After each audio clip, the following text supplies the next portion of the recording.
Bismillahirrahmanirrahim. Seperti biasa, sebelum kita memulai pelajaran di pagi hari ini, kita bermunajat, kita bertawassul, kita berdoa kepada Allah Subhanahu wa taala dengan perantara suratul Fatihah. Kita hadiahkan suratul Fatihah ini untuk kedua orang tua kita di rumah, untuk keluarga-keluarga kita, untuk saudara-saudara kita. Semoga Allah panjangkan umurnya, Allah sehatkan badannya, Allah lapangkan rezekinya. Kalau sudah lapang rezekinya, tentu duit jajan kalian akan bertambah. Coba kalian pikir, orang tua kalian tidak punya pemasukan sama sekali, bisa jajan nggak? Nggak bisa kan? Di sekolah kalian cuma lihat teman-teman kalian bisa jajan, sedangkan kalian cuma bisa bengong. Makanya setiap memulai aktivitas pelajaran di pagi hari ini, kita selalu mendoakan kedua orang tua kita di rumah. Barangkali ada di antara kalian, orang tua kalian belum sama sekali punya pekerjaan. Dengan perantara suratul Fatihah dan doa kalian, insya Allah orang tua kalian akan mendapatkan pekerjaan. Yang mendapat pekerjaan, Allah mudahkan dalam pekerjaannya.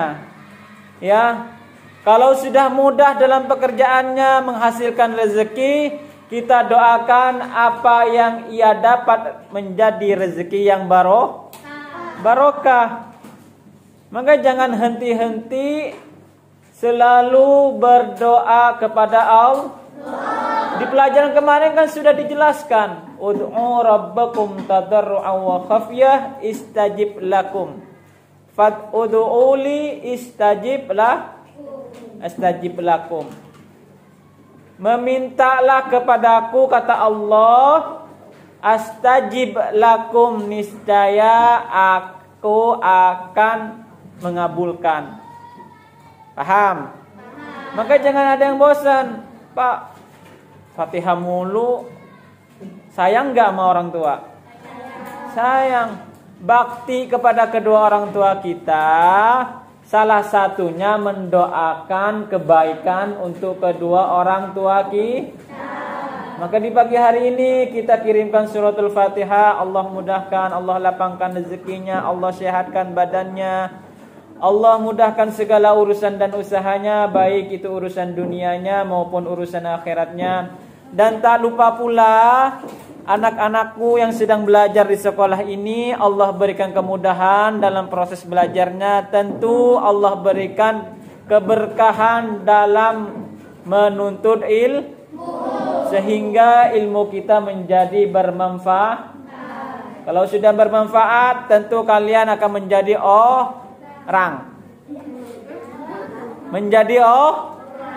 ngerti gak sih kalau orang, kamu nanti akan menjadi orang? Kan ada kata-kata seperti itu, ada gak? Ada kan? Pasti ada. Maksud jadi orang itu menjadi orang yang sukses. Entah cita-cita kalian pengen jadi polisi, ya. Dengan niat yang tulus, dengan doa yang tulus, semoga Allah kabulkan doa dan hajat kita. Ala hadhihi niyya wa kullu niyatin shalihah. Wa ila hadratin nabiyil mustafa Muhammadir Rasulillah sallallahu alaihi wasallam. Al-Fatihah. A'udzu billahi minasy syaithanir rajim. Bismillahirrahmanirrahim. Alhamdulillahi rabbil alamin. Ar-Rahmanir Rahim. Maliki yaumiddin.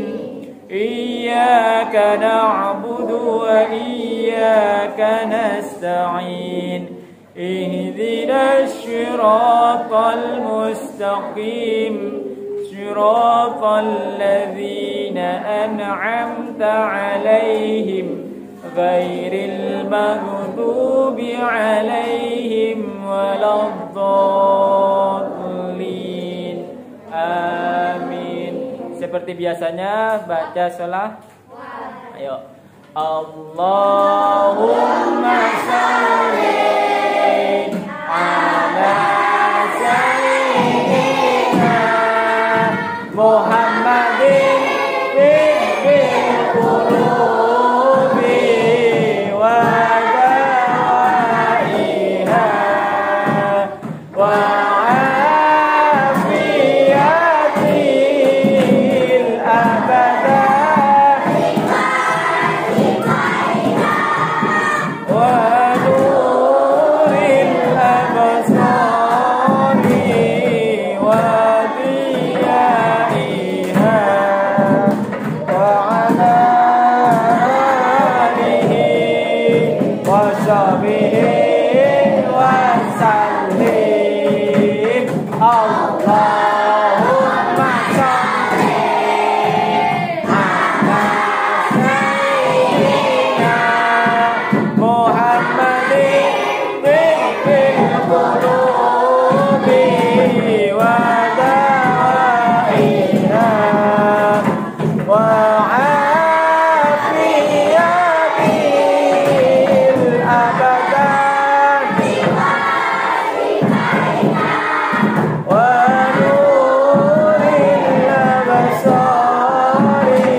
Ini selawat khasiatnya untuk kesehatan badan, ya. Insya Allah ketika baca selawat badannya akan sehat. Ya, masa mau sakit? Mau nggak sakit? Udah makan nggak enak, ya. Lihat teman pada main, pada sekolah, teh manis pun terasa pahit, ya kan? Demam panas, ya kan? Maka dengan selawat ini insya Allah jasmani dan badan kita sehat. Apalagi khasiatnya, yaitu kesehatan untuk hati dan cahayanya wajah kita. Kalau kita berselawat ini yang kita baca tiap hari, selawat ini akan memancarkan sinar di wajah kita. Ya, sering-sering baca selawat. Meskipun orang yang gelap, insya Allah kelihatan tuh bercahaya. Misalnya nggak putih lah istilahnya, agak hitam misalnya. Itu kalau baca selawat ini, insya Allah mukanya bercahaya, bukan bercahaya lampu, bukan. Ya.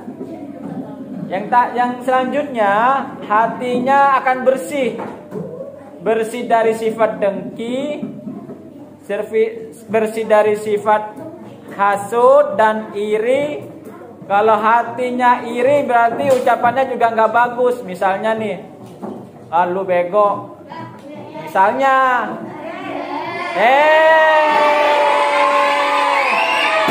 misalnya kalau hati kita sudah dengki, sudah nggak baik, perkataannya juga nggak baik. Misalnya, lu burik, misalnya, misalnya, Kamu mandi gak sih?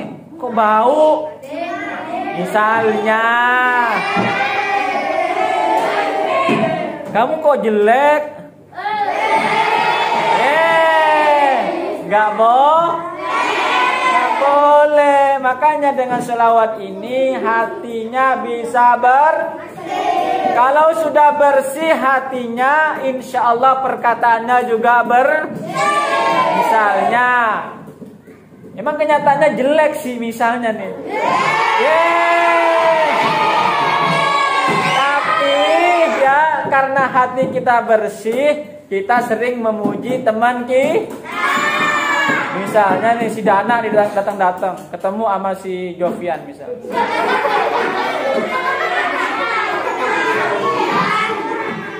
Wih, ganteng banget kamu misalnya. Padahal enggak kan? Karena hatinya Dana itu bersih, jadi suka memuji teman diri sendiri. Misalnya Gustian ketemu dengan Yansyah. Kata si Gustian, Yansyah, pagi ini kamu ganteng banget. Itu kenapa? Karena hatinya bersih. Jadi perkataannya juga bersih. Berhubung Kiansah hatinya juga bersih, kata Kiansah, ye, Gustian juga ganteng.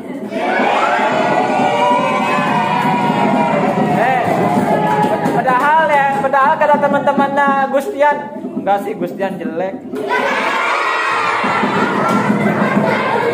Itu ya. Ya itu bagi yang hatinya benci dan punya sifat iri dan dengki pada Makanya dia tidak suka memuji Gustian. Gustian pokoknya jelek gitu. Tapi kalau hatinya bersih, selalu memuji Gustian ganteng pagi ini. Subhanallah. Makanya Bapak selalu mengajak berselawat dan membacakan suratul Fatihah. Ayo kita mulai pelajaran. Ya, tentunya bukan halaman sekolah ya. Halaman 161. Oh.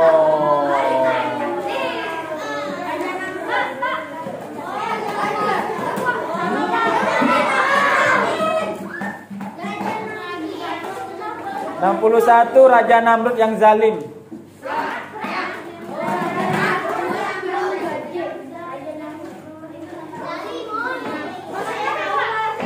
Udah ya? Udah dibuka? Ya. Momen seperti ini akhir-akhir kalian duduk di kelas 3. Insya Allah naik kelas 4. Ada yang nggak naik? Nggak tahu. Makanya rajin-rajin. Di sekolah ini juga ada yang nggak naik, ya.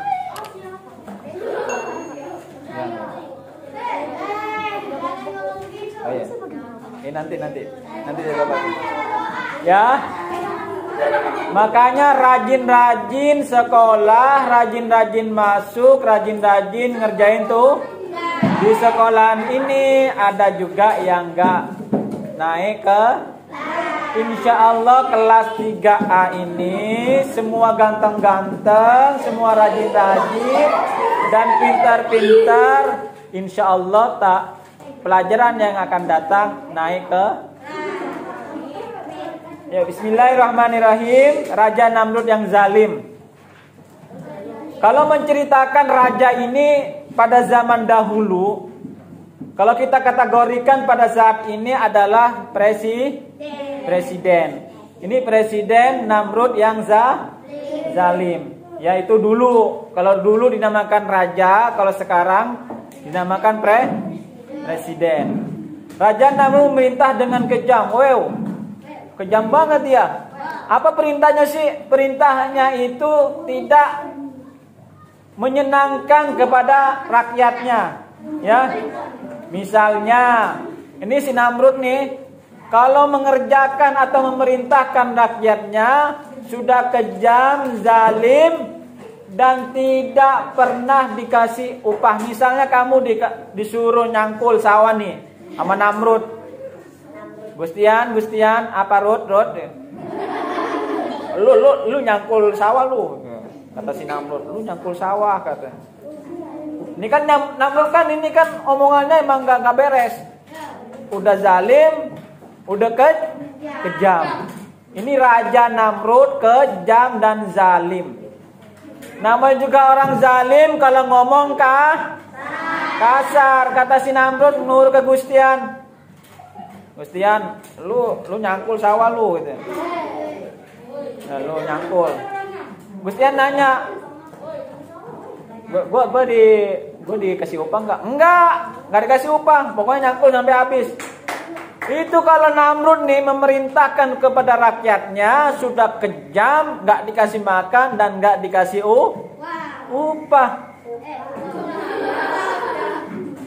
Mau nggak suruh kerja nih misalnya kalian nih, nggak dikasih duit, nggak mau kan?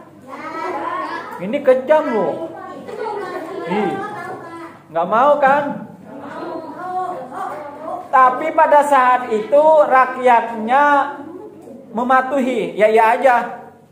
Iya Namrud, iya Raja Namrud, siap gitu ya.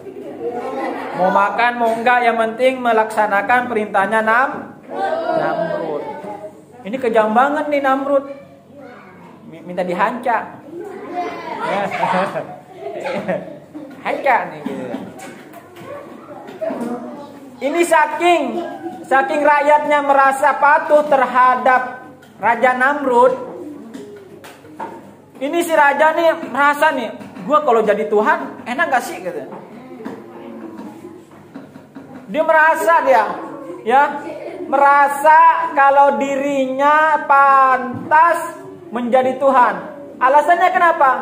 Karena rakyatnya mematuhi perintah. Ngeri orang seperti ini. Udah zalim, kejam, merasa jadi Bahkan di dalam Al-Quran menjelaskan surat Al-Ikhlas. Apa surat Al-Ikhlas? Hah? Ayo baca bareng-bareng pengen tahu. A'udzu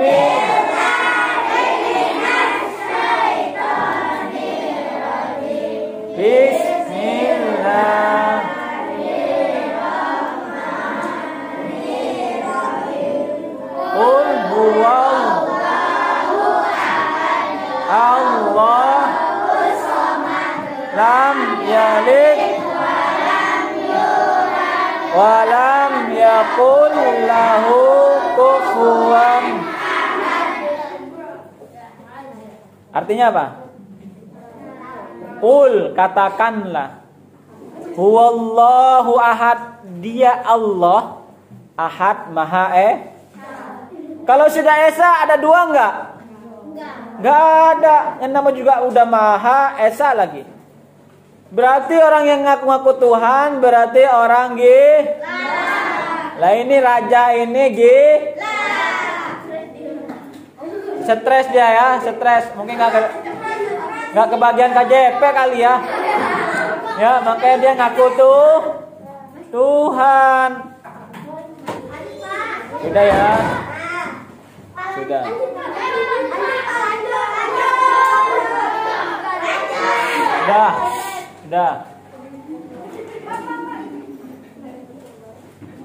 Udah kan?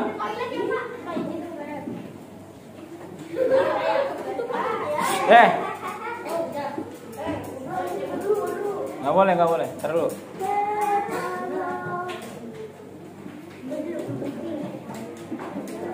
Ayo masuk.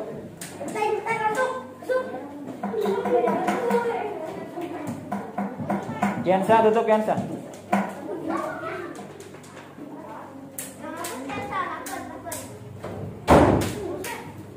Sudah, mau dilanjut. Ini Raja Namrud ini karena merasa jadi Tuhan. Alasannya kenapa? Pada zaman sebelum Raja Namrud ini ada manusia yang menyembah patung. Ini si Namrud ini berpikir, patung aja disembah, apalagi kayak gue nih, kata si Namrud nih, apalagi kayak gue memerintahkan manusia itu patuh kepada saya, sedangkan patung ini nggak bisa ngomong apa-apa, disembah. Berpikirnya seperti itu, masa gue nggak disembah gitu, ya. Jadi Namrud itu merasa dirinya pantas disembah, merasa dirinya jadi Tuhan. Yang nomor 7, menunjukkan kelemahan patung. Menunjukkan kelemahan Nabi Ibrahim alaihissalam berdakwah tak kenal lelah. Nih nggak ada namanya Nabi lelah capek tuh nggak ada. Emangnya Kiansyah disuruh ngapa-ngapain udah capek. Kalau semua nabi capek, merasa capek, berarti nggak bakal jadi nabi. Ini Nabi Ibrahim berdakwah tak kenal siapapun nabi itu nggak akan pernah kenal lelah. Tetapi penduduk Babilonia. Babil.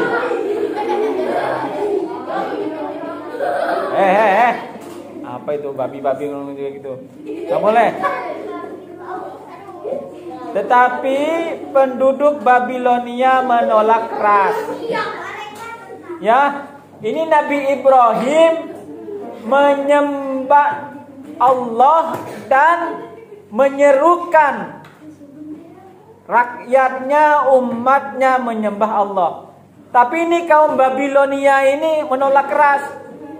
Oga lu, gua ikut lu, kata rakyat Babilonia. Mereka tetap pada keyakinannya, yaitu menyembah patung. Ini patung disembah ada kerjaan nggak? Patung bisa ngomong nggak? Patung diam disembah.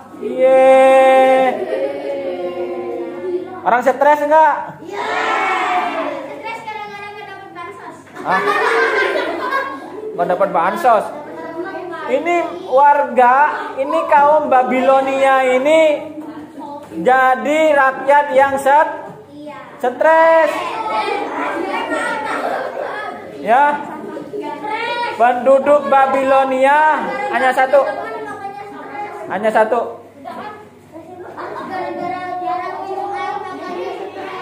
Ya, penduduk Babilonia ini stres. Disuruh nyembah Allah malah nyembah patung.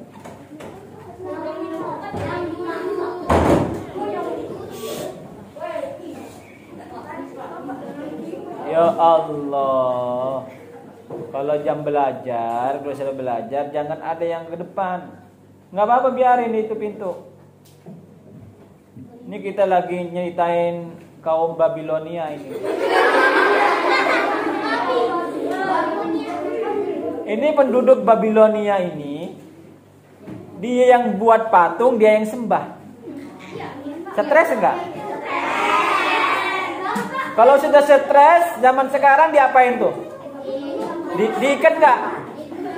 Atau kita rujukan ke rumah sakit jiwa? Di kerangkeng, tahu nggak di kerangkeng? Saya mau cerita nih ya. Dulu di kampung saya tuh ada orang stres, ada orang gila. Itu kakinya, tangannya semuanya di kerangkeng begini. Iya, dia kalau keluar ngamuk-ngamuk. Kalau ada parang kamu diparangin, mau nggak? Ngeri nggak? Ngeri. Ini Babilonia, dia yang bikin patung, dia yang kayak kamu misalnya nih, ada umat muslim misalnya. Ya kalian nggak bakal ya bikin meja tapi kamu sembah. Ya Allah. Hadap depan. Bikin meja terus dia itu Gila. Nih kaum Babilonia itu emang stres, emang gila, nggak mau nyembah Allah Subhanahu. Namun Nabi Ibrahim itu pada saat itu tidak hilang akal. Ya. Ini ada kebiasaan dan tradisi setiap tahunnya pergi nih meninggalkan negerinya. Nih kaum Babilonia. Sewaktu Raja Namrud dan kaumnya meninggalkan negeri, kampung mereka ditinggalkan, kosong kesempatan nih, kata Nabi Ibrahim. Ini orang pada keluar semua nih. Tradisinya mungkin kalau tradisi pada saat ini nih, mungkin mudik ya kali ya, pulang ke kampung halaman. Ini semua udah pada mudik nih, pulang kampung nih. Saya mau cerita, bukan nanya sama kamu.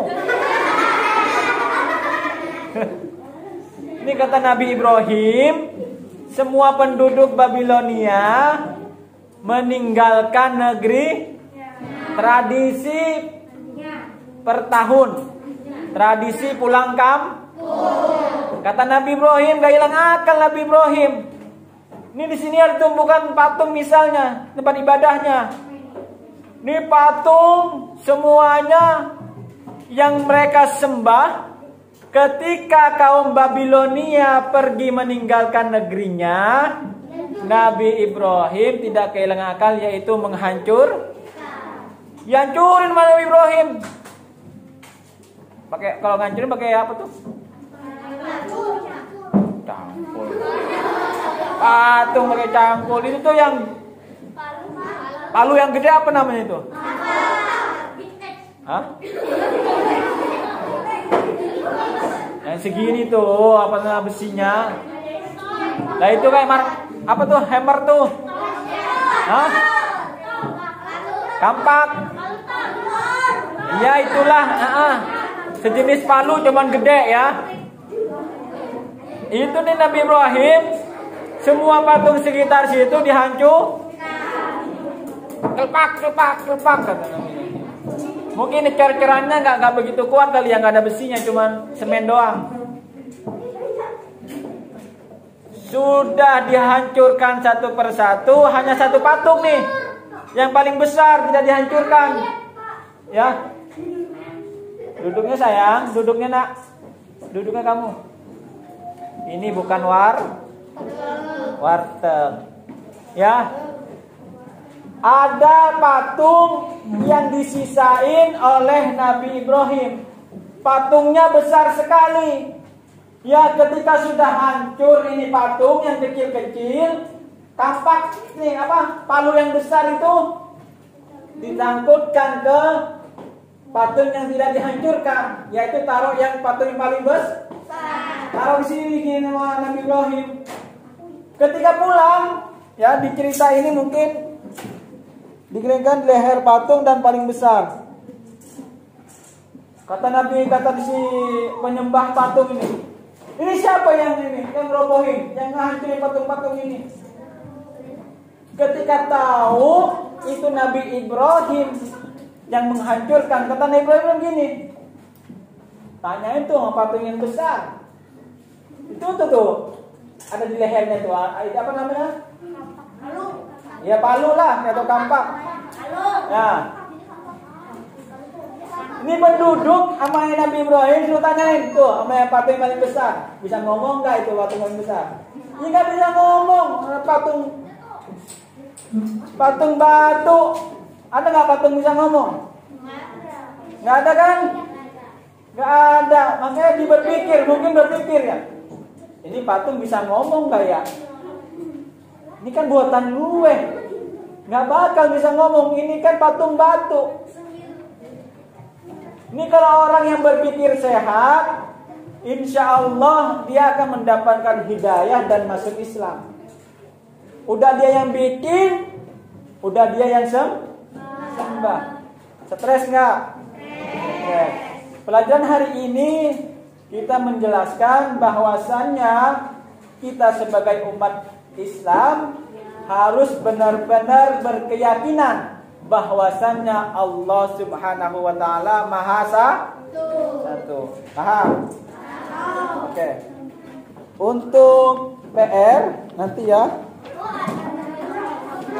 Dari nomor 6 nih, nomor 6 sampai nomor 7 ditulis. PR ya. Iya di rumah.